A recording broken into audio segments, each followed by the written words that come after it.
दुनिया में टेक्नोलॉजी ही नया इतिहास लिखती है। और याद करिए, अगर टेक्नोलॉजी में आप पिछड़े तो आपका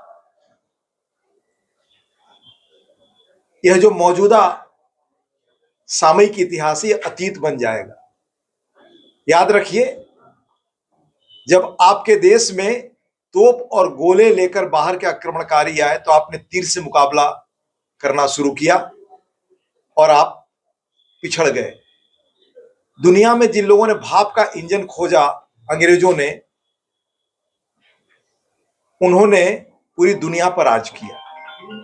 उसके बाद नई टेक्नोलॉजी में प्रगति अमेरिका ने किया और उसका दुनिया में असर रहा।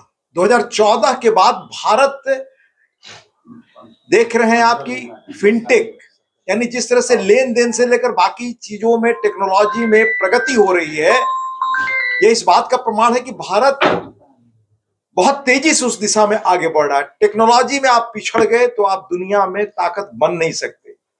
इसलिए आर्टिफिशियल इंटेलिजेंस का ये जो दौर आ रहा है, ये आपके लिए अवसर है। और जब भी नई टेक्नोलॉजी, आप याद करें, जब कंप्यूटर आ रहा था तो लोग कहे कि सब बेकार होंगे, पर कंप्यूटर आप नहीं अपनाए होते तो आज घर बैठे बैठे आप ट्रेन का टिकट लेते हैं।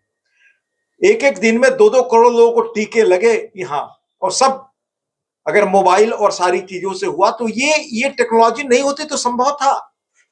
आज आपकी आबादी 140 करोड़ है, कहते हैं 150 करोड़ तक जाएगी। इतनी बड़ी आबादी का दुनिया में कोई देश नहीं है, और क्षेत्रफल की दृष्टि से आप 6ठे-7वें पर, आपसे 5 गुना क्षेत्रफल के देश हैं कम आबादी के। इतनी बड़ी आबादी और इतनी चुनौतियों का देश बिना टेक्नोलॉजी के समाधान के आगे बढ़ ही नहीं सकता। मैं अंतिम बात उसमें कहूंगा, दुनिया की सबसे बड़ी पत्रिकाओं में से इकोनॉमिस्ट पत्रिका है। ये सब पश्चिम की वो पत्रिकाएं हैं जो भारत जब ताकतवर हो रहा है दुनिया में तो भारत की आलोचना करती है। उस इकोनॉमिस्ट ने नवंबर में, और बिजनेस स्टैंडर्ड बहुत प्रामाणिक और बहुत महत्वपूर्ण अखबार है देश के इकोनॉमिस्ट का, उन दोनों ने सर्वे करके बताया कि भारत में जैसे स्टार्टअप शुरू हो रहे हैं, जो हमारे यंग लड़के कर रहे हैं, उससे सिर्फ स्टार्टअप से आने वाले समय में 5 करोड़ नई नौकरियां आएंगी। 5 करोड़। तो जब नई टेक्नोलॉजी आती है तो पुरानी चीजें पुरानी पड़ती हैं, नया सीखना पड़ता है। हमारे देश के नौजवानों को नया सीखना चाहिए, नया जानना चाहिए। बड़ा अवसर आने वाला है। अगर सीखने से आप इनकार कर देंगे तो बताया मैंने, इतिहास ये कहता है कि जो टेक्नोलॉजी में पिछड़ गए वो दूसरों के गुलाम बन गए। सर, विधायक सांसदों को क्यों नहीं